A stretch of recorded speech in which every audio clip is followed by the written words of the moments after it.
ये जो वक्फ amendment act 2025 है, ये एक हमला है संविधान फंडामेंटल राइट्स पर, ये एक हमला है फेडरलिज्म पर और ये एक हमला है सेपरेशन ऑफ पावर्स पर। ये बहुत ही संगीन मामले हैं जो सिर्फ मुसलमान को नहीं अफेक्ट करते हैं, आगे जाके इस देश में सभी कम्युनिटीज़ को अफेक्ट करेंगे। अब मैं घर से निकल के अगर अपने इंस्टीट्यूशन में जाता हूँ तो वो भी चैलेंज कर दिया आपने, है ना। तो आप मुस्लिम को पूरे पब्लिक स्पेस से ही ख़त्म कर दे रहे हैं। संविधान ने एक कल्पना की थी इस देश के लिए कि हम लोग अपने अपने मज़हब को अपने तरीके से अपनी ज़िंदगी को, अपनी इबादत को, अपने इंस्टीट्यूशन को चलाने का मुझे पूरा हक होगा, सर ऊंचा रखते हुए। उस पे एक बहुत बड़ा वार हुआ है। पूरे लॉ में आप एक प्रोविज़न बताइए जो करप्शन को रिड्यूस करता है, ठीक है। डिस्ट्रिक्ट मजिस्ट्रेट को आप अगर इंगेज करते हैं और सर्वे कमिश्नर जो एक इंडिपेंडेंट ऑफिस था उसको ख़त्म करते हैं और गवर्नमेंट को उसमें डालते हैं, इससे करप्शन कैसे ख़त्म होता है नहीं मालूम। तो ये जो बीजेपी की जो सियासत है उसी बात पर घूम फिर के बात आती है कि ये एक जुज़ है उनके बड़े प्लान का, और वो है कंप्लीट डिसएनफ्रेंचाइजमेंट ऑफ मुस्लिम्स।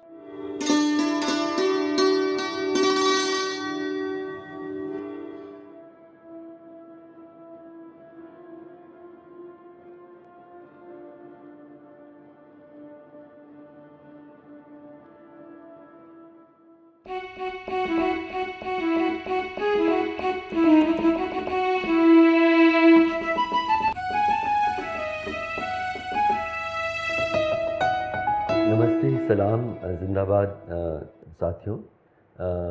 ये दाग दाग उजाला जो सीरीज़ है बातचीत की देश के हालात के बारे में, उसी श्रृंखला में आज हम वक्फ कानून में जो बदलाव हुआ है वो क्या ज़रूरी था, किस तरह के बदलाव हैं और क्या ये संवैधानिक जो अधिकार हैं उसके अनुरूप हुए हैं कि नहीं, ऐसे सवालों पे हम लोग बातचीत करेंगे।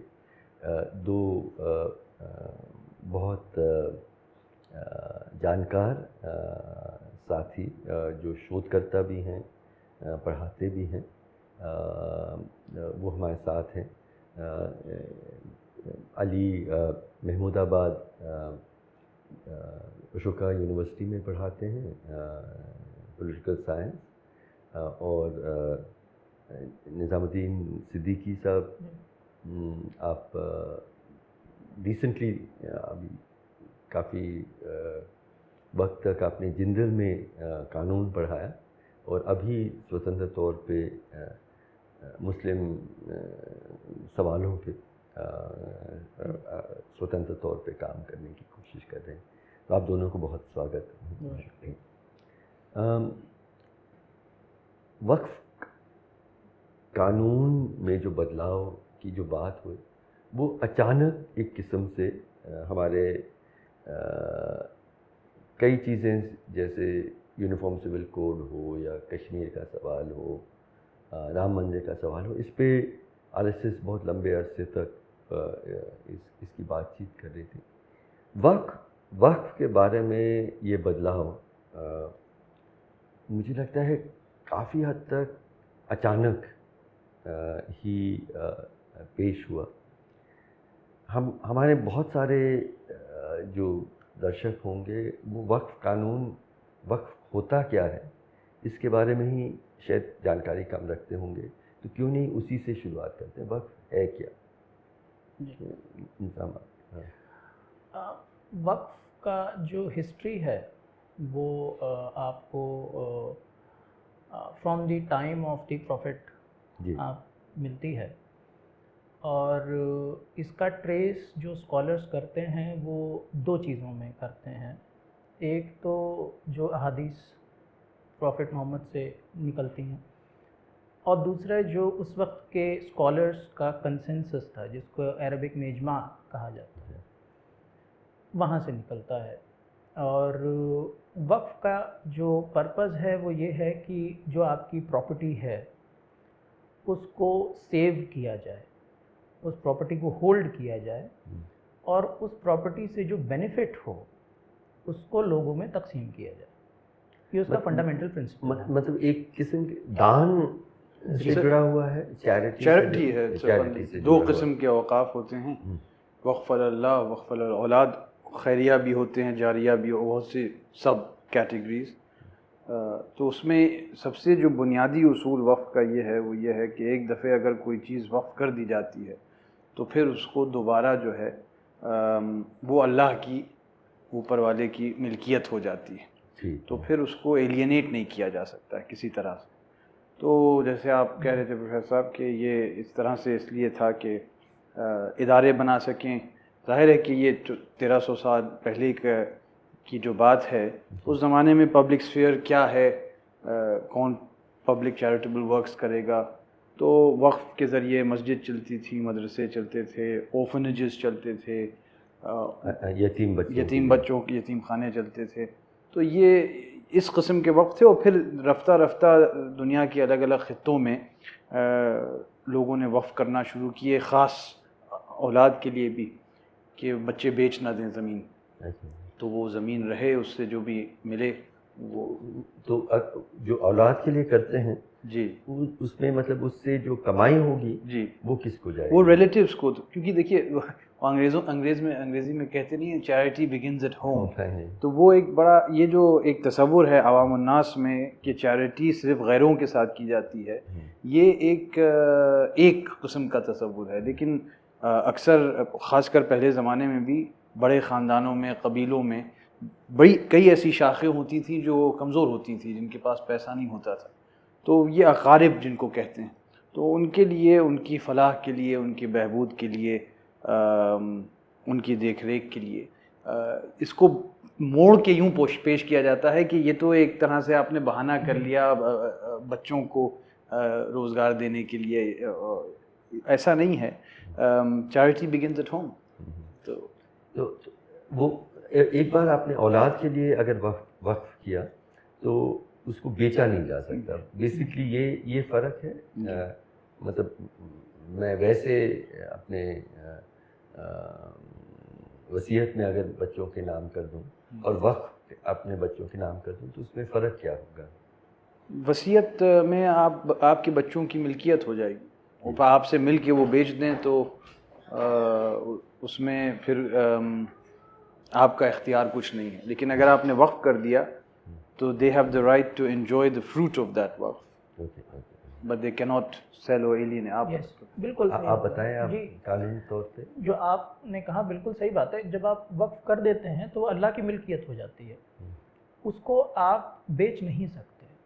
उससे जो फ़ायदा होगा वो और लोगों को या आपकी फैमिली को उसको उससे मिलेगा, लेकिन you do not have the right to sell it. तो आप पजेस कर सकते हैं उसको, लेकिन आपका टाइटल नहीं होता। आप इस्तेमाल भी कर सकते हैं लेकिन उसको बेच नहीं सकते। जी, बेच नहीं सकते। तो निज़ाम साहब, आप what is the scale of this? मतलब कितनी ज़मीन और इन दोनों किस्म के वक्फ में आपके अंदाज में कितना प्रतिशत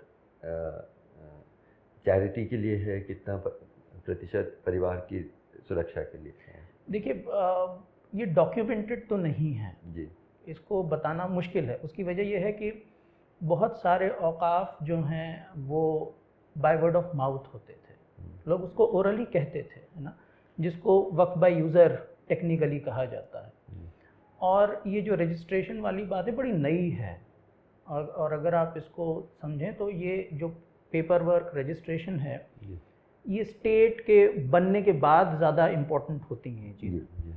तो इसको डिटरमिन करना कि कितना परसेंट वक्फ अल्लाह है या वक्फ अल औलाद है, दोनों में क्या है प्रोपोर्शन, वो करना मुश्किल है। दो चीज़ें कम से कम ये देखी जा सकती हैं कि औकाफ को अंग्रेज़ों के ज़माने में काफ़ी इस्टेब्लिश किया गया। 1857 के बाद भी लोगों ने कोशिश की कि उनको इस्टेब्लिश किया जाए, बहुत लार्ज स्केल पे इस्टेब्लिश करने की कोशिश की लोगों ने, जैसे अलीगढ़ मुस्लिम यूनिवर्सिटी का बेस वक्फ से मिलेगा आपको, जामिया मिल्लिया में आपको वक्फ मिलेगा, जामिया हमदर्द में आपको वक्फ मिलेगा। तो उस तरीके से चैरिटेबल वर्क्स तो बहुत हुए, और अस्पताल भी बिल्कुल उसी तरीके से जो कम्युनिटी हॉस्पिटल्स हैं आज भी वो काफ़ी हद तक, जैसे मैंने बताया हमदर्द का जो आपका पूरा तिब्बी जो उनका निज़ाम है वो उसके थ्रू ही इस्टेब्लिश किया है उन्होंने। तो अब बाकी जाहिर सी बात है जो दीनी मदारिस हैं या मसाजिद हैं उनका भी बेसिस जो है वो औकाफ है। तो काफ़ी ज़मीनें हैं, मदरसे भी हैं उसमें, मोस्टली तो मदरसे इसी पे ही चलते होंगे, या मदरसे भी इसी पे चलते हैं क्योंकि वो चैरिटेबल पर्पस है उसका। और बहुत सारे लोग शायद ना जानते हों, मदारिस में जो बच्चे जाते हैं अनलाइक स्कूल्स उनसे बहुत ज़्यादा फ़ीस नहीं ली जाती, और ज़्यादातर इंस्टेंसेस में फ़ीस नहीं ही ली जाती है। तो वो जो चलते हैं वो इसी उससे चलते हैं जी। तो इसका जो व्यवस्था इसका ये जो रीसेंट अमेंडमेंट्स के पहले किस तरह की व्यवस्था थी, इनका इंतज़ामात कैसे होता था, वक्त मैनेज कैसे किया जाता था? देखिए 95 का जो लॉ है उससे पहले तो कई सारे लॉ आए। इनफैक्ट सबसे जो मुझे समझ में आता है, सबसे पहले औकाफ के लिए बात पब्लिकली सर सैयद अहमद खान ने पेश की थी 1879 में अलीगढ़ इंस्टीट्यूट गैजेट में। अमेंडमेंट एक्ट, वो वक्फ वैलिडेशन एक्ट होना चाहिए। कोई कानून नहीं था उस वक्त, नहीं था तब तक, उस वक्त नहीं था। तो वो फिर 1923, 1954 फिर अमेंडमेंट सारे होते हैं। लेकिन अभी जो एक ढांचा था वो 1995 का ढांचा था। 95 का जो एक्ट है वक्फ एक्ट, वो वक्फ बोर्ड इस्टेब्लिश करता है, वक्फ काउंसिल इस्टेब्लिश करता है, वो डिसाइड करता है कि उनकी पावर्स क्या होंगी, है ना। ये बोर्ड और मेंबर्स, काउंसिल मेंबर्स सिलेक्ट कैसे होते हैं, कौन चुनता है? उसमें पूरा प्रोविजन उसमें दिया हुआ है कि उसमें जिसको कहते हैं आप रिप्रेजेंटेशन का बेसिस क्या होगा, प्रोपोर्शनल रिप्रेजेंटेशन का एलिमेंट भी था उसमें, जिसको अमेंडमेंट ने डाइल्यूट किया है। तो वो सारी चीज़ें जो 95 का ढांचा था वो काफ़ी हद तक वेलकम्ड था, क्योंकि उसमें कम्युनिटी कंसल्टेशन था। अगर आप उसको पढ़ें कायदे से तो आपको समझ में आएगा कि काफ़ी हद तक चीज़ें जो हैं वो बैलेंस करने की कोशिश की गई थी उसमें। प्रॉब्लम अभी जो अमेंडमेंट एक्ट की हुई है वो ये है कि बहुत सारी चीज़ें जो हमने स्टेट ने आपस में नेगोशिएट करके स्टैब्लिश किया था अब वो डाइल्यूट हो रहा है। ये एक प्रॉब्लम। उसको हम समझने की कोशिश करेंगे कि बदलाव क्या है। लेकिन साहब मैं एक चीज़, क्योंकि 1913 का जिक्र जो आपने किया उसमें अंग्रेज़ों ने ये कहा था कि this is one of the most pernicious forms of and perfidies to get around the management of money. देखिए उस ज़माने में भी और आज भी, मतलब आप कह रहे हैं कि अंग्रेज उसको अंग्रेज कह रहे थे कि ये जो नज़र से दिखते थे। नहीं, वो कह रहे थे कि ये सीधे 420 है। अच्छा। और ये केस गया लंदन तक के, जब बड़ी हाई हुई तो 1913 का केस यहाँ हुआ। कहने का मकसद ये है कि एक चीज़ लोगों को समझना चाहिए कि चैरिटेबल पर्पसेस में खुद मुख्तारी या खुद इख्तियारी, क्योंकि ज़ाहिर है इसमें इक़्तिसादी एक डायमेंशन है, तो अंग्रेज़ असल में इसलिए इसके ख़िलाफ़ थे। और उससे हम आज को भी जोड़ सकते हैं, क्योंकि वफ़ के ज़रिए एक कम्युनिटी जो है एक हद तक के, जहाँ तक कि उनके ओफनेजेस थे, यतीम खाने थे, अस्पताल थे, मदरसे थे, स्कूल थे, यूनिवर्सिटीज़ थी, तमाम चीज़ें थी, उनमें उनकी खुद मुख्तारी थी।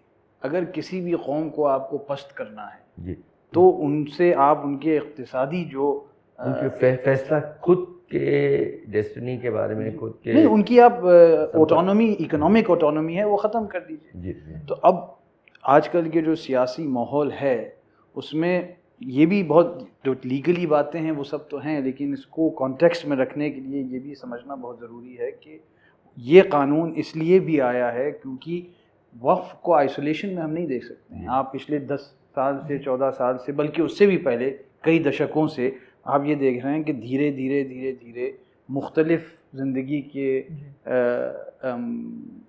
पहलुओं में तंगी पैदा की गई, रोज़गार ख़त्म किया गया है, सोशल इकोनॉमिक मार्जिनलाइजेशन जिसको कह सकते हैं। अली, मैं वही सवाल पे आने ही वाला था कि मैंने देखा कि बहुत कम मुद्दे हैं जहाँ पे एक पूरे कौम को, मुस्लिम समाज को एक तरह से एक सेंस ऑफ ग्रीवेंस बहुत ज़्यादा इस कानून से आया है। उसका क्या कारण है? देखिए, अगर आप बीजेपी के मैनिफेस्टोज पढ़ें तो उन्होंने बहुत साफ तरह से, ऐसा नहीं है कि कोई ये कह सकता है कि हमको मालूम नहीं था। आप मैनिफेस्टोज पढ़िए 90 से, तो ये जो ग्रीवेंस जो है वो इसलिए है क्योंकि मैनिफेस्टोज में क्या लिखा है? नहीं, मैनिफेस्टोज में हर चीज़ का तो उन्होंने साफ कह दिया था, हम 370 एब्रोगेट करेंगे, हम राम मंदिर बनाएंगे, हम यूसीसी लाएंगे, हम ये तरफ ट्रिपल तलाक का करेंगे, वो सब तो था। वो सब था। वक्फ के बारे नहीं, में, वक्फ के बारे में तो देखिए, इन्होंने कुछ साल पहले, आपको याद होगा प्रोफेसर साहब, दिसंबर, जहाँ तक कि मुझे याद है 2022 में कोशिश की गई थी, प्राइवेट मेंबर्स बिल थी, 22 थी या 23 थी, जिसमें एक्चुअली एबोलिशन ऑफ वक्फ के लिए प्राइवेट मेंबर्स बिल थी। इसके बारे में उस ज़माने में किसी ने ज़्यादा चर्चा ही नहीं की। कहा कि अरे कोई सनकी एमपी होंगे, वो पानी देखा जा रहा था कि कितना गर्म है, कितनी दूर हम जा सकते हैं। क्योंकि चीज़ें दो तरह से ख़त्म की जा सकती, एक तो आप उठा के उसको ख़त्म कर दीजिए, एक कि उसको खोखला कर दीजिए। ये जो इस वक्त हो रहा है उसको खोखला किया जा रहा है, क्योंकि वो अपने लोग बिठा रहे हैं, अपने नियम ला रहे हैं, अपने प्रोसीजर्स ला रहे हैं। और ये जो ग्रीवेंस की बात रह गई, जो एक आम नागरिक को भारत में इख्तियार हैं और जो उनके हक़ हैं, आर्टिकल्स 26 हैं, आर्टिकल 25 हैं, बल्कि एक बड़ा मशहूर केस था, शायद प्रोफेसर साहब को याद ही होगा, रतन लाल गांधी 1954 का केस है, जिसमें कोर्ट ने कहा था कि you can not, as long as the law is not being violated, you cannot interfere in the property management of a religious community. That is what Article 26B or D has said. तो ये एक तरह से ये एक और कड़ी है उस सिलसिले में कि हमारे जो मजहबी जो तौर तरीके हैं उसके ऊपर हमला लोग ऐसा महसूस कर रहे हैं। इसमें दो चीज़ें हैं। एक पहली चीज़ तो जो आप डिस्कस कर रहे थे, मैं उसमें एक चीज़ और जोड़ दूँ। देखिए, जब आप अपने घर से बाहर निकलते हैं, पब्लिक स्पेस को जब आप एक्सेस करते हैं, तो एक तो वो चीज़ें, अच्छा, पब्लिक स्पेस को डिफ़ाइन करती है बिल्डिंग, आर्किटेक्चर डिफ़ाइन करता है। एक चीज़ तो ये होती है कि जो भी बिल्डिंग है, हॉस्पिटल है, लाइब्रेरी है, यूनिवर्सिटी है, या पुलिस स्टेशन है, कोर्ट है, वहाँ पे जाना है ना, तो एक तो ये एक्सेस होता है। इन चीज़ों पे भी बड़ा इफ़ेक्ट पड़ा है मुस्लिम आइडेंटिटी को लेके। जैसे कि साहब, आप चीज़ें बेच नहीं सकते, है ना, आप उस सोसाइटी में रह नहीं सकते, ठीक है, वो ऑलरेडी आपको अलग किया जा रहा। तो एक तो वो सेग्रीगेशन हो गया, है ना। एक दूसरा, एक आपकी खुद की आइडेंटिटी भी पब्लिक स्पेस में बनती है। जैसे आप अपने आप को पब्लिक स्पेस में अगर मुसलमान कहते हैं, तो जाहिर सी बात है आपकी मसाजिद भी पब्लिक में होंगी, ठीक है, आपकी चैरिटेबल इंस्टीट्यूशंस भी होंगे, है ना। तो ये जो औकाफ को जब आप डाइल्यूट करते हैं, तो मुस्लिम पब्लिक जो स्पेस है आप उसको ख़त्म कर रहे हैं, है ना। ये इतना फंडामेंटल है कि अब आप पब्लिकली आके अपने आप को अपने आइडेंटिटी के बेसिस पे कहना कि मैं मुसलमान हूँ, है ना, ये डिफ़िकल्ट हो जाता है ना। तो एक चीज़ तो ये सोशियो पॉलिटिकल एंगल है, तो ये एक पृष्ठभूमि है, ये बिल्कुल। और इसमें एक इकोनॉमिक साइड है, जो आपने कहा कि जो आपका इकोनॉमिक्स है वो फंडामेंटल है आपके ज़िंदा रहने के लिए। एक तो ये एलिमेंट है। दूसरा जो आपने कहा रिलीजन वाला एलिमेंट, ये रिलीजन वाला एलिमेंट इसलिए भी है क्योंकि जैसा मैंने शुरू में भी कहा कि इसकी फाउंडेशन आपको प्राइमरी सोर्सेज में मिलती है ना। तो at the end of the day, ये अगर इसमें आप अगर इसमें इंटरफेयर करते हैं, तो वो एक्चुअली आपके रिलीजियस फ्रीडम को वायलेट करता है जैसे डॉक्टर साहब ने कहा कि 26, आप अगर 25, 26 को साथ में अगर पढ़ेंगे, संविधान के आर्टिकल 25, 26 जो फ्रीडम ऑफ रिलीजन की बात करता है, 26 स्पेशली जो है वो ये कहता है कि आपके पास राइट होगा मैनेज करने का अपने रिलीजियस इंस्टीट्यूशन को, है ना। और कहीं ना कहीं वो ये डिस्टिंग्विश करने की, वाज़ेह करने की कोशिश करता है कि जो रिलीजियस एक्टिविटी नहीं है उसमें शायद स्टेट इंटरफेयर कर सके, है ना। तो मुझे ये लगता है कि स्टेट का जो इंटरफेरेंस होगा इस लॉ के थ्रू, वो आपकी रिलीजियस एक्टिविटी को नॉन रिलीजियस एक्टिविटी बना देता है ना। वो ये इमेज देने की कोशिश कर रहा है कि औकाफ जो हैं ये रिलीजन का पार्ट नहीं है ना, ये इकोनॉमी का पार्ट है, मुस्लिम इकोनॉमी का, जिसको स्टेट इंटरफेयर करके चेंज कर सकता है, जो कि अपने आप में गलत है, क्योंकि ये मुस्लिम रिलीजन का पार्ट है जिसमें इंटरफेयर आप नहीं कर सकते। तो निज़ाम साहब, मैं थोड़ा सा मतलब एक मतलब तर्क के समझने के लिए, हमारा जो सेक्युलरिज्म, हिंदुस्तानी सेक्युलरिज्म बिल्कुल अलग है उसका, कि हम सेक्युलरिज्म का ये मतलब कभी नहीं था कि सरकार मजहबी मामलों में दखल नहीं करेगा। सरकार का मज़हब नहीं होगा, ये तो क्लियर है, पर ये नहीं था कि सरकार मजहबी मामलों में हस्तक्षेप नहीं करेगा। सामान्य तौर पे मजहबी मामलों में पूरी आज़ादी कि मैं अपने तरीके से इबादत, उपासना, मेरे जो भी तरीके हैं वो मुझे हक है। लेकिन अगर ये कहा जा रहा है कि आपके मजहबी तरीक़ों से किसी तरह से संवैधानिक मूल्यों पे हनन हो रहा हो, तब हम हस्तक्षेप कर सकते हैं। तो मान लीजिए कि कोई कहता है कि मेरा मज़हब छुआछूत मानता है, ये मेरे मज़हब का हिस्सा है, तो सरकार का मतलब हक ही नहीं है, जिम्मेदारी है कि वो कहेंगे कि नहीं, छुआछूत, जातीय असमानता, ये संवैधानिक मूल्यों से इस पे हमला हो रहा है, और इसलिए आपकी ये आज़ादी सरकार कानून के माध्यम से सीमित करती है। ये हक तो है। मुझे समझ में नहीं आया कि वक्फ में ऐसा क्या समस्या या दिक्कत आई जिससे सरकार कहती है कि हमारे लिए अब ज़रूरी है कि हम इसमें हस्तक्षेप करें। और मैंने डिबेट्स भी काफ़ी ध्यान से सुने, कहीं मैं बहुत अजीब तरीके से, बहुत गलत तरीके से प्रधानमंत्री जब कहते हैं कि अगर वक्फ अपना काम करता तो लोग मुसलमान पंचर रिपेयर के काम में नहीं लगे रहते। एक तो वो हम लोग सब जानते हैं कि एक किस्म के एक स्टीरियोटाइप बना है कि मुस्लिम लड़के पंचर की दुकान में बैठ जाते हैं, पढ़ाई नहीं करते, तो उसको भी प्रधानमंत्री उसी को आगे बढ़ा रहे हैं। लेकिन मुझे कुछ ये अजीब लगा कि अगर मान लीजिए कि मुस्लिम समाज उतना आगे नहीं बढ़ा है जितना बढ़ना चाहिए, क्या इसमें सरकार की कोई जिम्मेदारी नहीं थी? क्या प्राथमिक जिम्मेदारी सरकार की नहीं थी मुस्लिम एजुकेशनल या लाइवलीहुड बैकवर्डनेस में?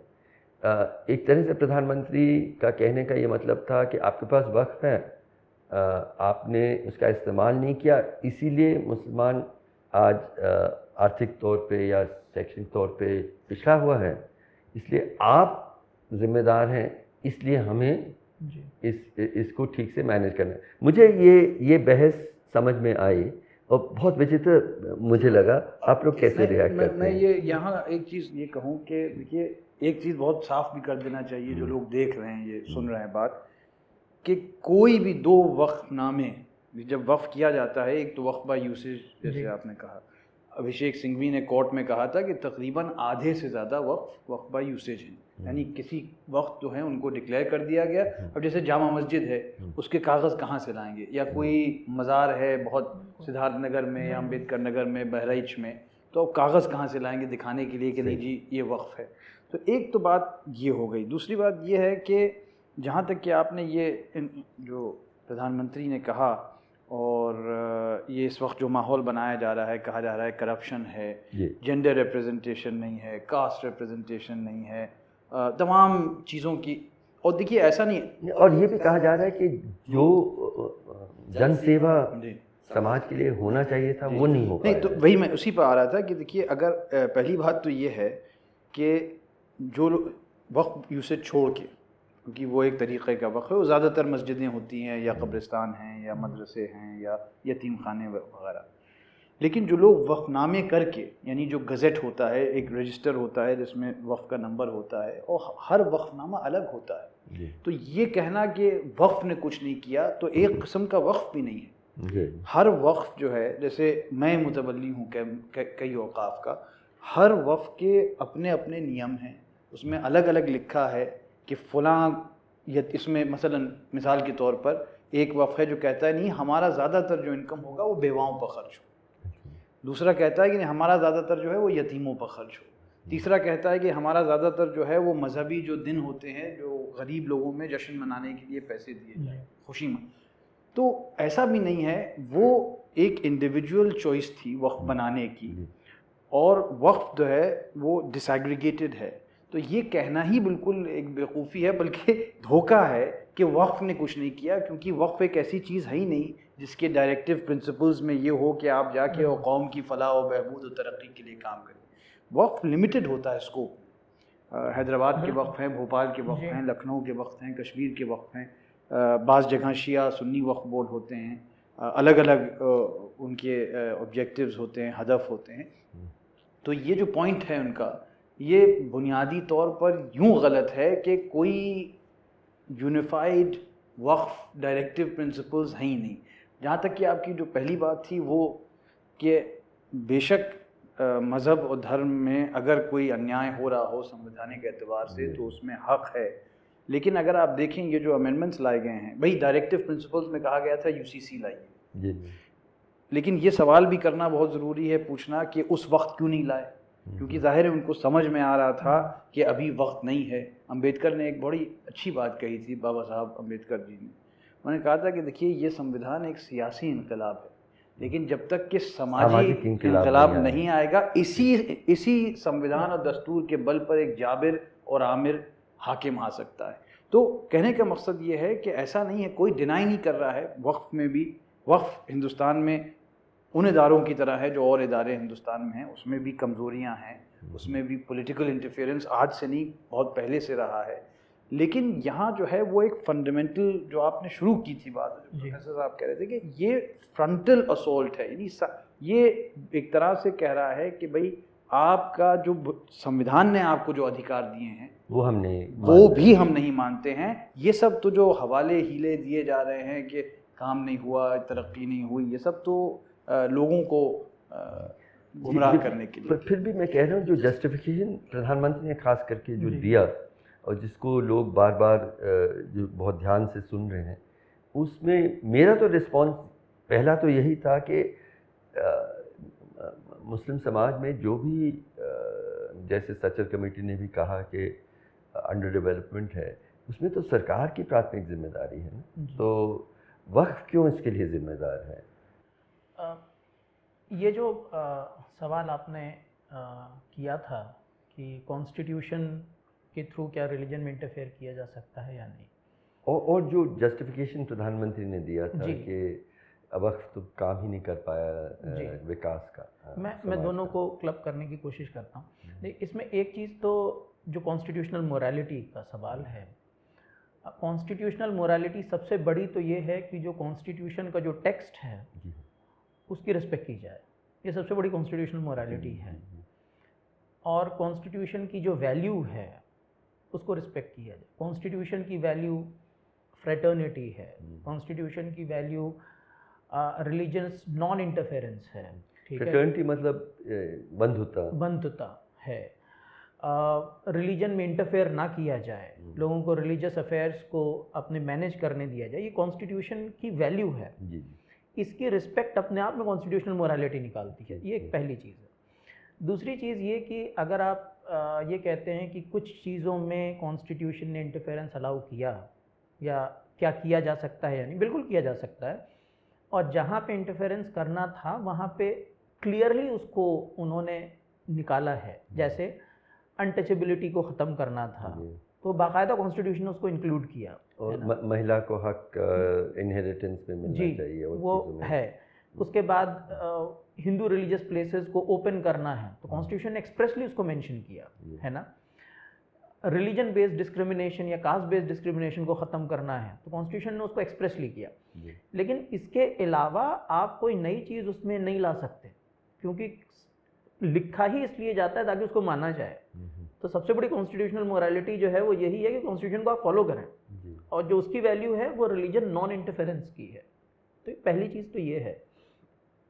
दूसरी चीज़ ये जो आपने कहा कि प्राइम मिनिस्टर जो हैं उस तरीके का उनका जो स्टेटमेंट था, इसमें देखिए जैसा आपने भी कहा कि जो वक्फ बोर्ड्स हैं उनमें काफ़ी हद तक गवर्नमेंट का इंटरफेरेंस है, और गवर्नमेंट का उसमें काफ़ी से है, काफ़ी से रही है।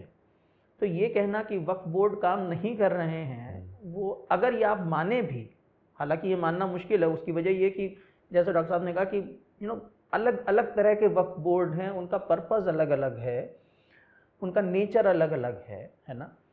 अगर आप उसको एक मान भी लें for the sake of argument, तो वो तो गवर्नमेंट का फेलियर है ना, क्योंकि the government itself is not allowing.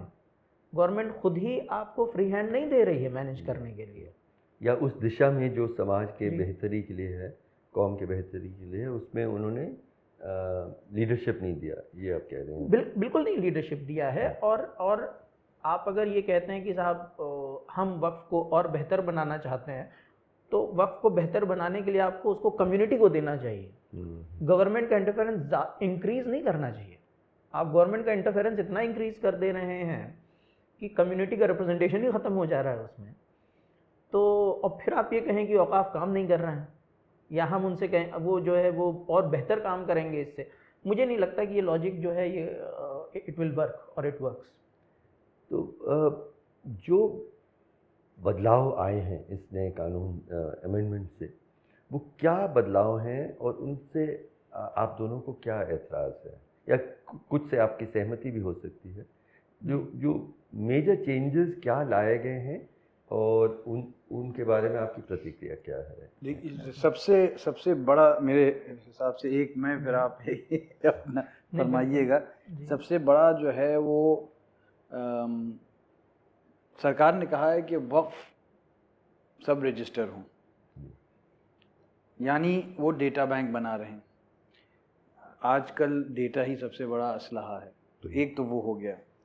तमाम वक्फ में आधे वक्फ जो हैं बाय यूसेज हैं, उनके कोई कागज़ नहीं है।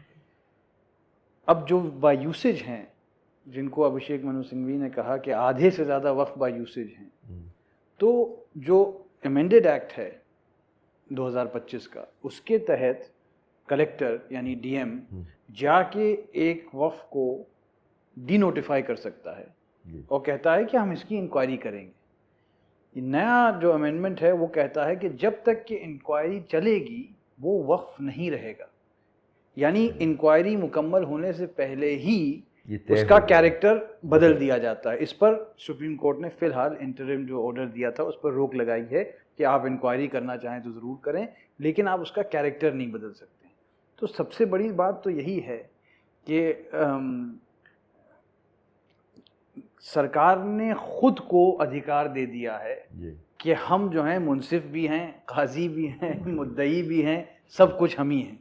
तो एक बात तो ये है, और भी उसमें जो बोर्ड की कॉम्पोजिशन है उसमें वो भी है। इसी में जो आपने पॉइंट बोला है, इसी में ऐड करें, जो प्रॉपर्टी गवर्नमेंट ने एक्वायर की over a period of time, और जो वक्फ की प्रॉपर्टी है लेकिन जहाँ पे अभी गवर्नमेंट का कुछ है, आप उसको कंटेस्ट नहीं कर सकते, वो बियॉन्ड कंटेस्टेशन है, वो औकाफ मानी ही नहीं जाएगी, है ना।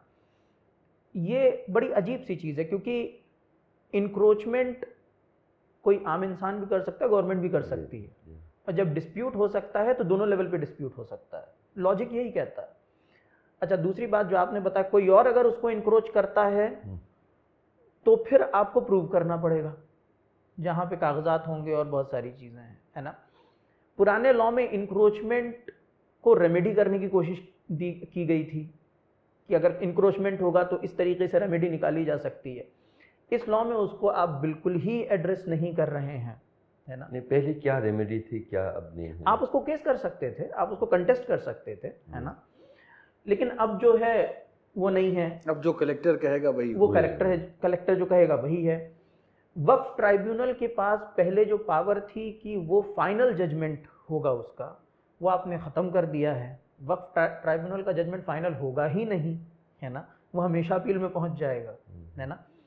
जो टाइम आपने दिया था कि साहब इतने टाइम के अंदर आपको फाइल करनी होगी पिटीशन, उसको चैलेंज करने के लिए वक्फ ट्राइब्यूनल के जजमेंट को या जो भी जजमेंट है, वो 1 साल था, उसको आपने 2 साल कर दिया, है ना। तो आपने उसको, कहने का मतलब, ओपन रखा।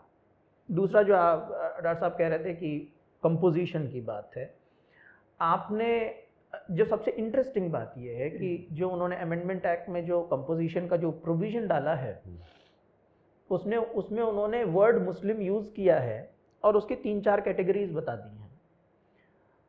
और अगर उन कैटेगरीज के नंबर ऑफ पीपल अगर आप जोड़ें तो वो मैक्सिमम 10 लोग आते हैं। अगर 22 है वक्फ काउंसिल में, तो 22 की मेंबरशिप में 10 लोग हैं मुसलमान। और वर्ड मुस्लिम कहीं और आपने यूज़ नहीं किया है। यही बात सुप्रीम कोर्ट में भी डाली गई थी, कही गई थी कि जहाँ पे आपने लिखा है कि साहब कोई गवर्नमेंट फंक्शनरी होगा या कोई रिप्रेजेंटेटिव होगा या कोई एक्सपर्ट होगा या जज होगा या सुप्रीम कोर्ट का जज होगा या एडवोकेट होगा, वो बाई इम्प्लीकेशन ये लग रहा है कि वो नॉन मुस्लिम होगा जी। क्योंकि मुस्लिम वर्ड आपने लिख के 3-4 कैटेगरी बता दी है, बस कहानी खत्म हो गई है। तो वो एक अपने आप में बहुत बड़ा इशू है कि एक मुस्लिम मजहबी जो तरीका है और प्रॉपर्टी है, उसके मैनेजमेंट में अब मुस्लिम रिप्रेजेंटेशन उस मैनेजमेंट में बहुत कम कर दिया है। ये बहुत कम। इसका दूसरा नतीजा भी अगर आप इस पर गौर करें तो बड़ा खौफनाक है। वो ये है कि क्या ये कहने की कोशिश की जा रही है कि कल या परसों या 1 साल 2 साल में कोई मुसलमान साबिक जज नहीं होगा, कोई मुसलमान फाइनेंशियल एक्सपर्ट नहीं होगा। क्योंकि पहला जो एक्ट था उसमें तो वाज़ेह था कि मुसलमानों में जो जज रह चुके हैं या जो ब्यूरोक्रेट रह चुके हैं या जो फाइनेंशियल एक्सपर्ट हैं, उनको इसमें काउंसिल में लाया जाए। तो ये जो बीजेपी की जो सियासत है, उसी बात पर घूम फिर के बात आती है कि ये एक जुज़ है उनके बड़े प्लान का, और वो है कंप्लीट डिसइनफ्रेंचाइजमेंट ऑफ मुस्लिम्स। मैं काफ़ी सारे और सवाल मन में आ रहे हैं। एक ये है कि इसमें कोई शक नहीं है कि वक्त के मैनेजमेंट में दिक्कतें थी, कहीं करप्शन भी था और प्रॉब्लम्स थी। उन प्रॉब्लम्स का हल किस तरह से निकालना चाहिए था जी। अगर हम कह रहे हैं कि जो तरीका सरकार ने सामने रखा है वो सही नहीं था, तो क्या तरीके होने चाहिए थे आपके मन में to deal with the problem? कि हम ये तो नहीं कह सकते कि प्रॉब्लम है और कुछ ना करिए, नहीं, लेकिन तरीके तो है ना, हमारे कोर्ट्स हैं, प्रोसेस है पूरा, यानी उसमें पूरा कोई एनफोर्स कर रहा है तो आपके पास है। मसला ये है कि जैसे उस दिन तुषार मेहता ने कोर्ट में कहा कि मैं मानता हूँ बहैसियत सॉलिसिटर जनरल के कि आपका अधिकार नहीं है कि आप लेजिस्लेशन को स्टे कर दें। मसला बुनियादी सेपरेशन ऑफ तो कोर्ट को कह रहा था, कोर्ट को जजेस से कहा, आपने भी सुना होगा जब ओरली उन्होंने ये कहा था, 3 जजों की बेंच थी, कि आपका अधिकार ही नहीं है कि आप लेजिस्लेशन को स्टे करें। उन्होंने कहा रूल ऑफ थंब, अंग्रेजी में उन्होंने कहा था रूल ऑफ थंब है कि the court will not stay a legislation. तो जज ने कहा कि नहीं, the other rule of thumb है, दूसरा बुनियादी उसूल ये है कि अगर आप बुनियादी तौर पर किसी चीज़ को बदल रहे हैं तो वैसा लेजिस्लेशन हम स्वीकार नहीं करेंगे। तो कहीं ना कहीं ये जो पूरा, अब आप देखें कॉन्स्टिट्यूशन की हम लोगों ने बात की, इसमें फेडरलिज्म की बात आती है क्योंकि स्टेट वक्फ बोर्ड्स भी हैं, स्टेट के पास चैरिटी को रेगुलेट करने के अधिकार हैं। इसमें सेपरेशन ऑफ पावर्स की भी बात है। बार बार हम मुसलमानों की बात कर रहे हैं, लेकिन सभी भारतीय नागरिकों को ये बात समझना चाहिए कि ये तो खैर मुसलमानों की बात है, वक्फ की बात है, लेकिन जो इस वक्त जिस तरह से इन्होंने राह अख्तियार की है, सीधे सीधे कह रहा है कि हम सर्वोच्च हैं। हम कुछ भी फैसला हम कुछ फैसला करेंगे और हम ही जज हैं, हम कानून बनाएंगे, हम ही जज हैं, हम ही उसको इम्प्लीमेंट करेंगे। ये जज वगैरह और कोर्ट प्रोसेस, तो आप जो कह रहे हैं कि करप्शन के लिए रेमेडी क्या है, जो 75 साल से रेमेडी थी वो आज भी है कि आप कोर्ट्स के पास जाइए। मसला क्या है? मसला है कि आज भी और इससे पहले भी पॉलिटिकल पार्टीज वक्फ बोर्ड की ऑपरेशन में इंटरफेयर करती थीं। इसमें ना मुसलमानों की कसूर है, ना भारतीय नागरिकों का है, ना वक्फ बोर्ड्स का है। असल में जो ज़्यादातर जो प्रॉब्लम औकाफ में है वो मुख्तलिफ गवर्नमेंट्स की ही पैदा हुई प्रॉब्लम्स हैं। वो नॉमिनेट करते हैं वक्फ का चेयरमैन, और फिर वो उनका आदमी होता है। गलत कर रहे हैं तो जी नहीं, देखिए जो आप कह रहे हैं कि प्रॉब्लम को रेमेडी कैसे किया जा सकता था, क्या जाना चाहिए था, कैसे किया जाना चाहिए था। भाई वक्फ बोर्ड आपने बनाया है, आप उसके मेथड को और स्ट्रीमलाइन कर देते। अगर आपको करना था आप उसको और कम्युनिटी सेंट्रिक बना देते ना। आप जब ये कम्युनिटी इंगेजमेंट या कम्युनिटी का इंस्टीट्यूशन है तो उसमें कम्युनिटी से कंसल्टेशन तो फंडामेंटल है ना। आप लोगों से पूछिए कि भाई औकाफ काम क्यों नहीं कर रहे हैं, आपकी क्या राय है ना। मुस्लिम बॉडीज़ से पूछिए कि भाई हम आपसे इंगेज होना चाहते हैं, और आप म्यूचुअली बैठ के निकालिए अगर आपको कोई लगता है प्रॉब्लम है। एक बड़ी इंटरेस्टिंग बात, हमारे एक साथी से हम डिस्कस कर रहे थे इस चीज़ पे, जो ज्यूरिस्प्रूडेंस पढ़ाते हैं, उन्होंने बड़ी अच्छी बात कही थी। उन्होंने कहा कि देखिए निज़ाम भाई, जो लॉ बनाया जाता है उसके पीछे एक इंटेंशन होता है। तो आपको ये समझना ज़रूरी है कि whether law is fulfilling the intention. ठीक है, आपका ये कहना है कि करप्शन हम रिड्यूस करना चाहते हैं, हम इसको और रेगुलेट करना चाहते हैं ताकि इससे बेहतरी हो। जो प्राइम मिनिस्टर का था कि भाई अब लोगों को बहुत फ़ायदा होगा। ठीक है, ये इंटेंशन है आपकी। अच्छा, सबसे ख़ास बात ये कि मैं एक फुटनोट आपको बता दूं कि 2025 एक्ट में, अमेंडमेंट एक्ट में उसका ऑब्जेक्टिव लिखा ही नहीं है। अच्छा, जो ऑब्जेक्टिव है लॉ का, उस ऑब्जेक्टिव को समझने के लिए आपको जेपीसी की रिपोर्ट में जाना पड़ता है कि आखिर वो ऑब्जेक्टिव क्या है। आई थिंक 1.14 पैरा नंबर है, if I am not wrong.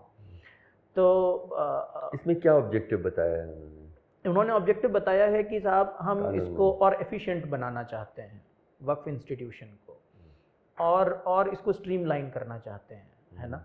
तो ठीक है, ये आपका इंटेंशन है। अब आपने जो लॉ बनाया है, अब सवाल ये है कि क्या ये जो लॉ आपने बनाया है क्या ये इंटेंशन से मैच करता है? The answer is no, it is not.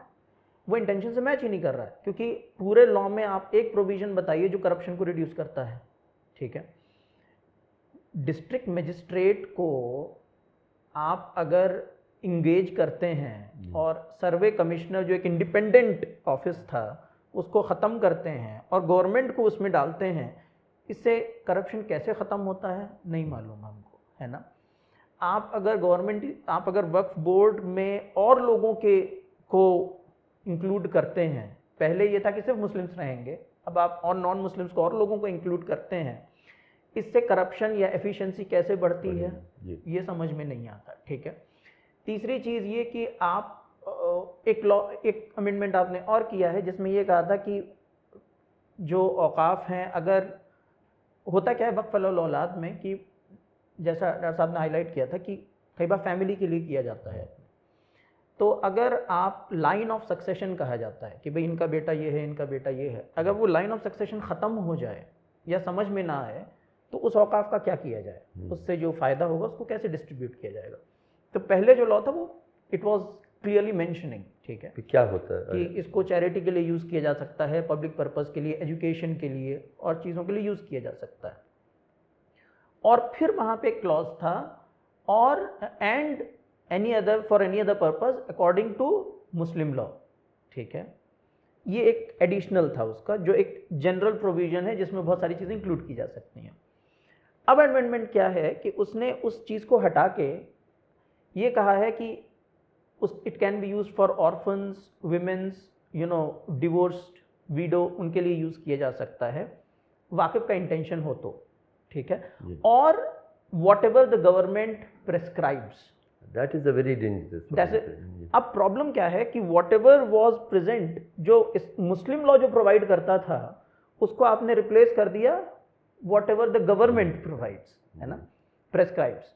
ये अपने आप में बड़ा डेंजरस थिंग है। तो apart from constitution of board और जिसको कहते हैं और सारी चीज़ें, या वक्फ बाय यूज़र का डाइल्यूशन, जो बेसिस है वक्फ का, जो रिलीजियस बेसिस है, आप उसको रिप्लेस कर दे रहे हैं एक सेक्युलर लॉजिक से, और नॉट ओनली सेक्युलर लॉजिक, एक गवर्नमेंटल लॉजिक से, लॉजिक ऑफ द गवर्नमेंट।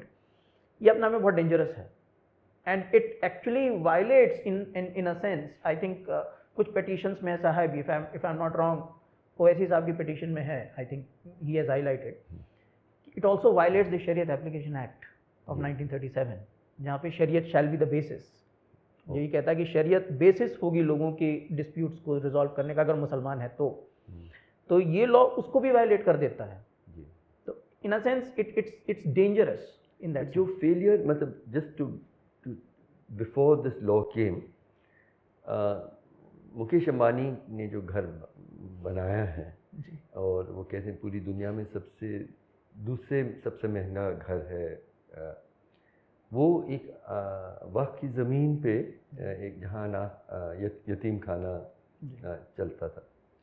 तो how did this happen, how did the law allow this to happen? मतलब मैं कह रहा हूँ कि, और अगर उस वक्त वो काम नहीं आ पाया जो हमारा लीगल सिस्टम है, तो अब मान लीजिए कि वो कैसे डील करेगा? मैं just as an understanding, how did it happen? एक चीज़ बड़ी इम्पॉर्टेंट है जो मुझे लगता है, जो विच आई थिंक इज़ फंडामेंटल इस पूरे लॉज को समझने के लिए, चाहे आप CAA ले लीजिए, या आप प्लेसेस ऑफ रिलीजियस वर्शिप ले लीजिए, या फिर वक्फ अमेंडमेंट एक्ट ले लीजिए, इन सब में एक बड़ी फंडामेंटल चीज़ जो है वो ये है डॉक्यूमेंटेशन। ठीक है, कागज़ दिखाइए आप, है ना, CAA में यही है, ये बिल्कुल आप अपने आइडेंटिटी के कागजात दिखाइए, प्लेसेस ऑफ वर्शिप एक्ट में भी यही है, आप दिखाइए। और जो कमज़ोर है वो कागज़ दिखाने में कमज़ोर दिखा नहीं पाता है, दिखा नहीं पाते। आप वक्फ अमेंडमेंट एक्ट में भी आप वही कह रहे हैं कि भाई रजिस्ट्रेशन होना चाहिए, डॉक्यूमेंटेशन होना चाहिए, है ना। अब आपने जो सवाल किया, अंबानी, मुकेश अंबानी का घर, Mukesh Ambani is in a better position because he has papers. Law तो ये कह रहा है ना कि कागज़ दिखाइए, है ना। अगर वो वक्फ बाय यूज़र थी प्रॉपर्टी, है ना, और अगर उस प्रॉपर्टी के कागजात नहीं थे या सारी डिटेल्स नहीं थी, तो फिर तो इंक्रोचमेंट विंस, है ना, क्योंकि जिसने इंक्रोच किया या जिसको मिली प्रॉपर्टी या जिसने उस पर बिल्ड किया, उसके पास कागज़ हैं, और आपका लॉजिक ये कहता है कि जिसके पास कागज़ होंगे हम उसकी बात मानेंगे, है ना। तो ये बड़ा अपने आप में प्रॉब्लमेटिक है। एक चीज़ इसमें और हाईलाइट कर दूँ अटैच टू दिस, 95 लॉ वाला जो लॉ था वो भी रजिस्ट्रेशन की बात करता था, लेकिन वो ये कहता था कि रजिस्ट्रेशन वक्फ बाय यूज़र में जो होगा वो ये होगा कि जो भी डिटेल्स आपके पास हैं वो आप भर दीजिए, ठीक है, वॉट एवर इज़ अवेलेबल। इस वक्त का जो लॉ है वो ये कहता है कि किसने, कौन वाकिफ़ है इसका, किसने वक्फ किया है, पर्पज़ क्या है, डेट क्या है, लैंड का एरिया क्या है, डिमार्केशन क्या है, which is absolutely very difficult. और इन चीज़ों को सबको करने के लिए सर्वे करना पड़ेगा, और सर्वे करने के लिए फिर से गवर्नमेंट ऑफिसर्स आएंगे, यहाँ पे डिस्ट्रिक्ट कलेक्टर और पूरा पावर फिर से सरकार के हाथ, पूरा मामला पूरे सरकार के मामले। तो वो जो एक चीज़ है ना कि भाई documentation is actually the problem है ना, और डॉक्यूमेंटेशन होना, डॉक्यूमेंटेशन द प्रॉब्लम, डॉक्यूमेंटेशन को सोल्यूशन बता रहे हैं, नहीं दोनों देखिए, डॉक्यूमेंट होना अच्छी बात है, ठीक है, लेकिन सवाल ये है कि क्या मेरा डॉक्यूमेंट बनेगा, क्योंकि सर्वे तो खुद गवर्नमेंट कर रही है ना। तो अगर मैं बनवाने जाऊंगा भी या सर्वे करवाने भी जाऊंगा तो होगा कैसे ये काम, सबसे बड़ा मसला ये है। ये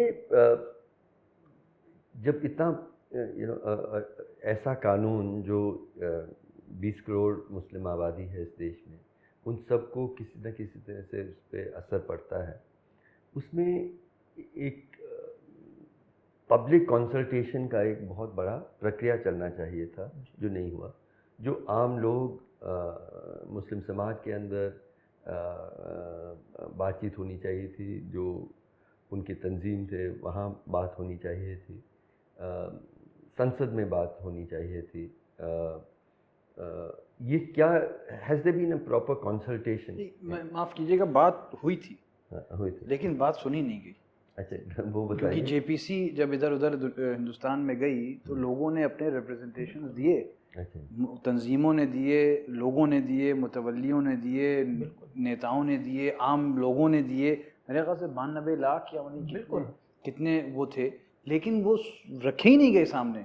तो वही एक प्रोसेस का जो है वो दिखावा मतलब। शराब जिसको कहते हैं, मिराज हाँ। शराब एक है, वो दिखा दिया गया कि जी जी हमने वहाँ भी बहस की पार्लियामेंट में, जेपीसी में हमने आपसे पूछ भी लिया कि आपको क्या चाहिए, लेकिन किसी चीज़ की परवाह नहीं की गई। पर जेपीसी के रिपोर्ट में वाज दिस ऑल रिफ्लेक्टेड, मतलब जो ये no that's what I am saying ना, कि जेपीसी की रिपोर्ट में भी, क्योंकि उनका हुकूमत का चेयर था, तो ज़्यादातर जो ऑब्जेक्शंस थे या जो और लोगों ने बड़ा सोच समझ के उस पर टिप्पणी की थी कि भाई आप इस तरह से ये प्रोविज़न जो है यूं बदल सकते हैं। यानी एक ऐसा नहीं था कि नहीं कूड़े में फेंक दो पूरा, लेकिन कुछ ऑन बोर्ड लिया ही नहीं गया, कुछ सुना ही नहीं गया। उनको जो करना था वही किया। देखिए, इसमें जेपीसी का मसला ये है कि हमारे यहाँ एक चीज़ कहलाती है प्रोसीजरल जस्टिस।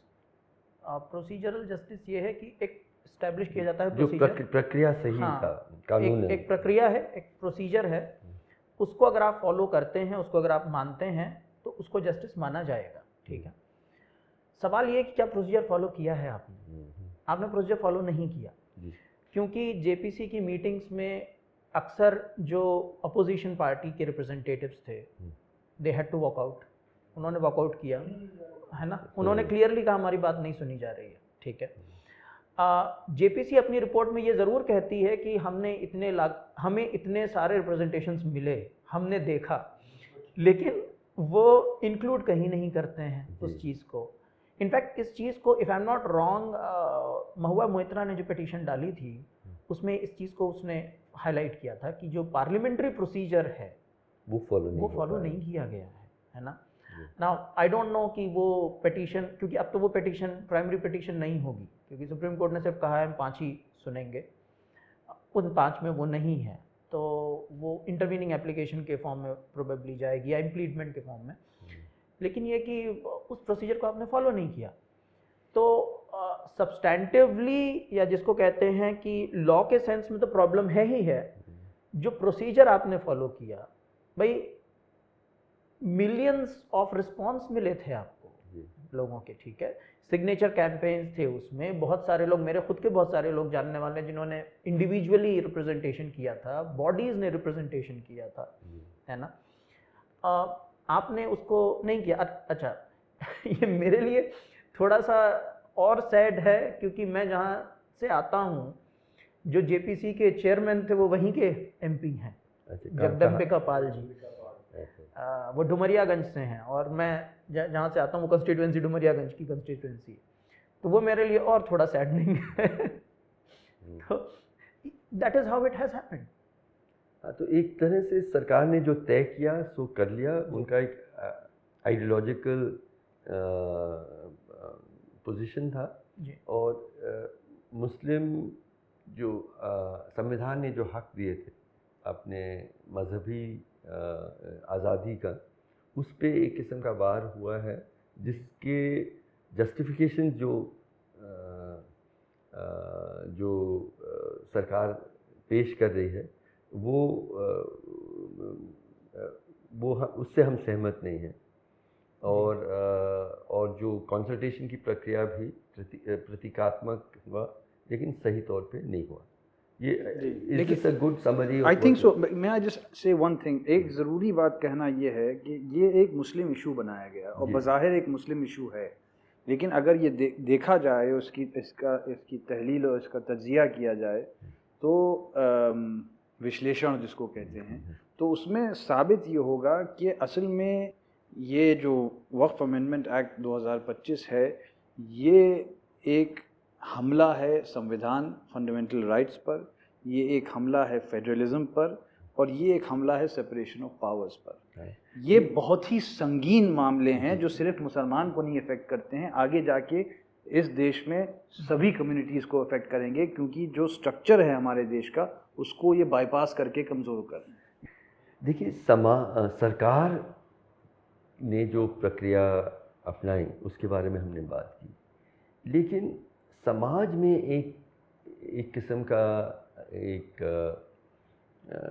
पूरा कैंपेन चला वक्फ के बारे में कि वक्फ के माध्यम से कोई भी ज़मीन पे कब्ज़ा कर लेगा, आपकी ज़मीन पे कब्ज़ा कर लेगा, वगैरह वगैरह। उसमें इतना मतलब सभी असुरक्षित हैं वक्फ के कानून के कारण से। इस तरह का एक व्हाट्सएप यूनिवर्सिटी जो कहते हैं, उसमें ये जो प्रचार हुआ है उसके बारे में हम लोग क्या कहना चाहते हैं, उसका कैसे हम जवाब दें? इसको जो डॉक्टर साहब ने कहा था उससे मैं क्लब करूँगा। देखिए, एक तो जो आपने भी हाईलाइट किया, रिलीजियस फ्रीडम का वायलेशन है ये। आर्टिकल 14-15 का वायलेशन है, जहाँ पे discrimination on the basis of religion हो रहा है। आर्टिकल 29-30 का भी वायलेशन हो जाता है, क्योंकि जैसा मैंने कहा था पहले कि AMU जैसा इंस्टीट्यूशन वक्त पे बेस्ड है, ज़्यादातर प्रॉपर्टीज़ वक्त पे बेस्ड हैं। अगर वहाँ पे इंक्रोचमेंट होता है, बचाएंगे कैसे, है ना? निज़ाम, ये सब तो मैं समझ रहा हूँ, ये है एक चीज़ ये है। नहीं, मैं कह रहा हूँ कि जो कहा जा रहा है, मतलब समाज में जो हिंदुत्ववादी संगठन है वो कह रहे हैं कि मुस्लिम समाज को ये आज़ादी नहीं होनी चाहिए, क्योंकि उसके कारण से वो औरों की ज़मीनों को कब्जा करते हैं, वगैरह वगैरह। मैं वही उसका जवाब हमें मैं देखिए, पहली बात तो ये कि जितने भी औकाफ हैं, क्या कोई नए औकाफ बने हैं रिसेंटली? सबसे पहला सवाल तो ये है। क्या मुसलमान आम तौर पे इस सिचुएशन में हैं कि वो औकाफ को इस्टेब्लिश करें? मतलब वक्फ का स्केल बढ़ता जा रहा है, ऐसा? हाँ, तो मैं वही आपसे कह रहा हूँ।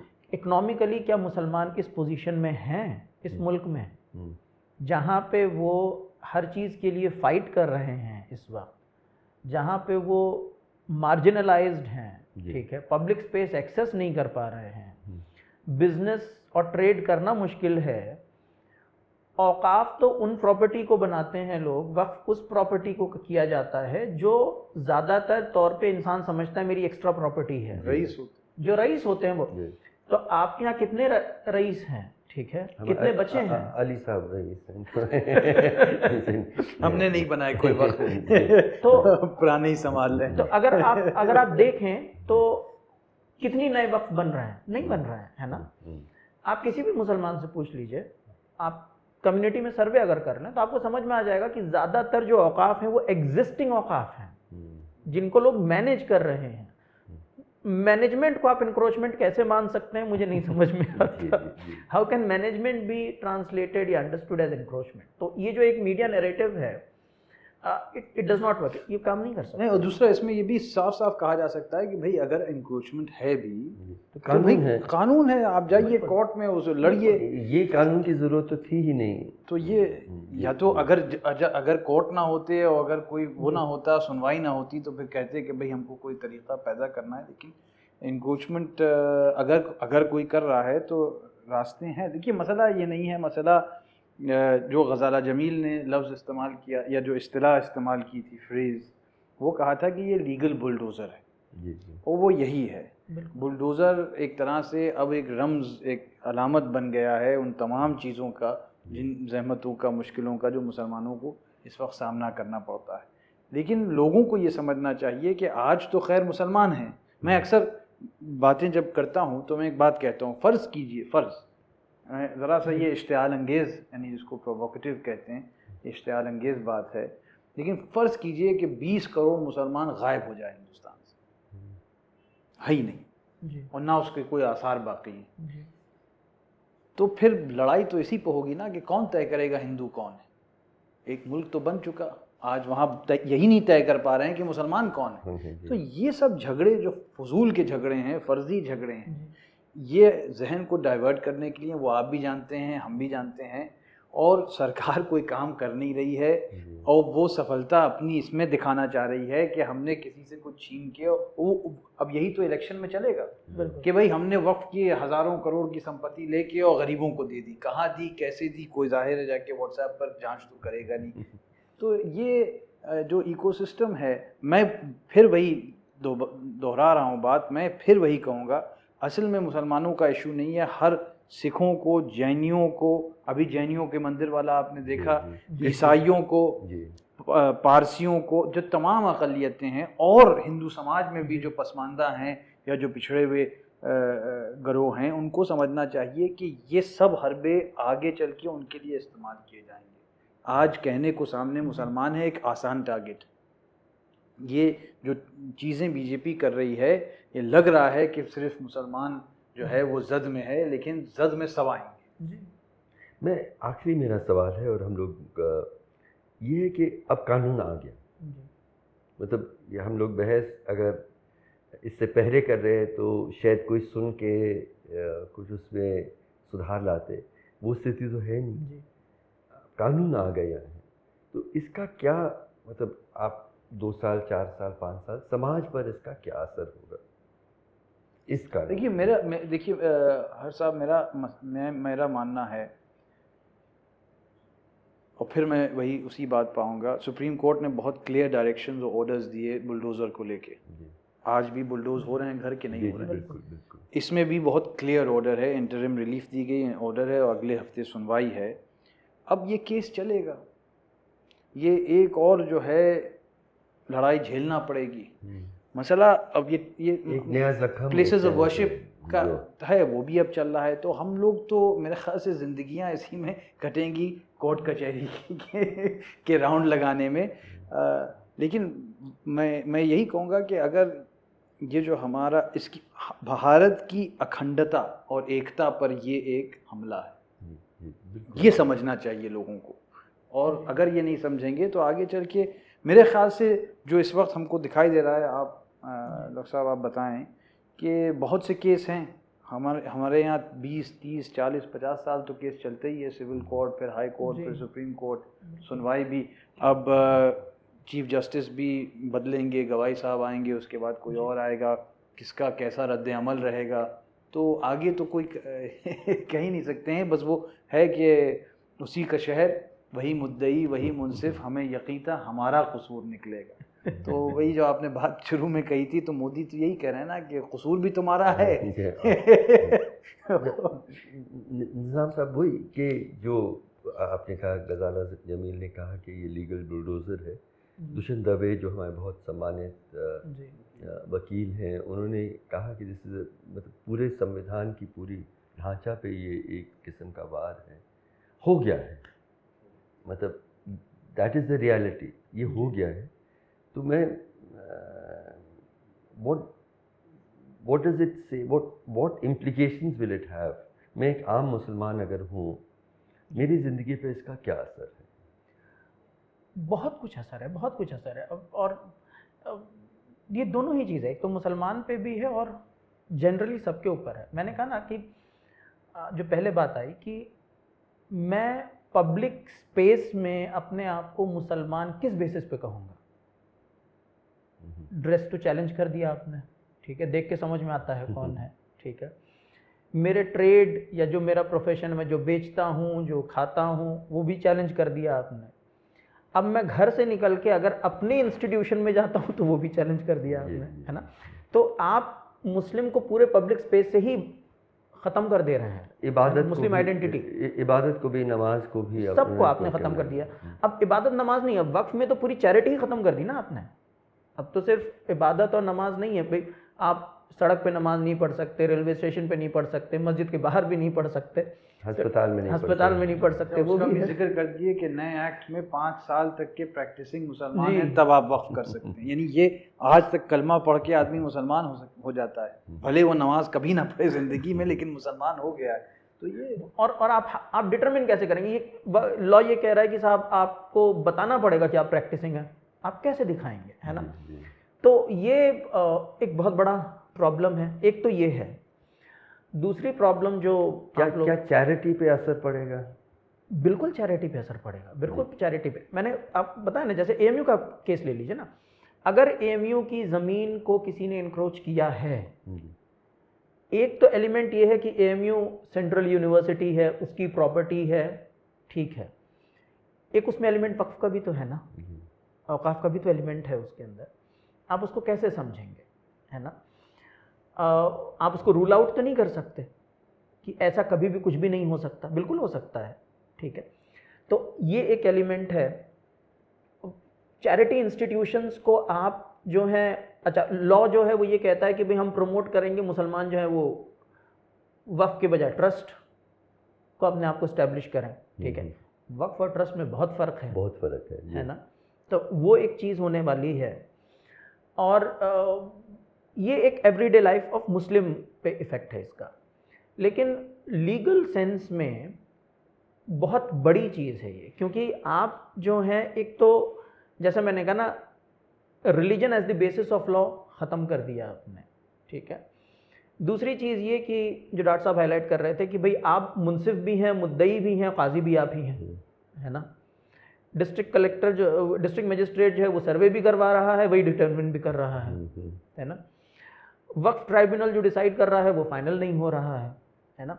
गवर्नमेंट का इंटरफेरेंस हो रहा है। तो कहने का मतलब ये कि आप, अच्छा स्टेट के पास जो पावर थी वो आपने डाइल्यूट कर दी है। तो इन अ सेंस जो कॉन्स्टिट्यूशनल जो ढांचा है जिसमें आप माइनॉरिटीज़ को प्रोटेक्ट करते थे या फिर स्टेट्स को पावर देते थे, है ना, या फिर जिसको कहते हैं ट्राइब्यूनल्स बनाते थे जो इंडिपेंडेंटली काम करें, आप इन सारी चीज़ों को डिमोलिश कर दे रहे हैं।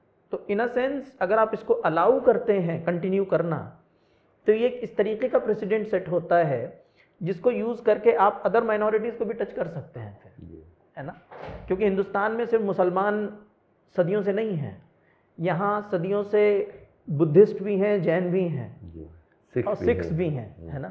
तो उनके इंस्टीट्यूशंस को वो प्रोटेक्ट कैसे करेंगे, ये अपना में बड़ा मुश्किल होगा।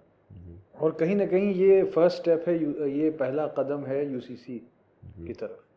नहीं, तो हाँ, गंभीर बातचीत हुई और ज़्यादातर जो हमारी बातचीत होती है कहीं उम्मीद को लेके हम ख़त्म कर पाते हैं, लेकिन मुझे लगता है कि ये संविधान ने एक कल्पना की थी इस देश के लिए कि हम लोग अपने अपने मज़हब को अपने तरीके से अपनी ज़िंदगी को, अपनी इबादत को, अपने इंस्टीट्यूशन को चलाने का मुझे पूरा हक होगा, सर ऊंचा रखते हुए।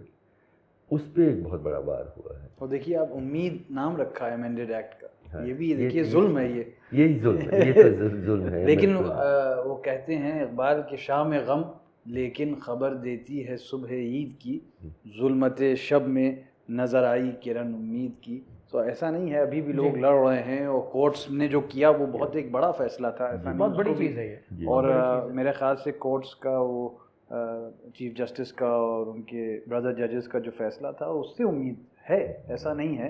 लड़ाई बड़ी है लेकिन उम्मीद पे तो दुनिया का इस लड़ाई में ही हमारी उम्मीद है जी, इस कानून में नहीं। शुक्रिया, बहुत शुक्रिया।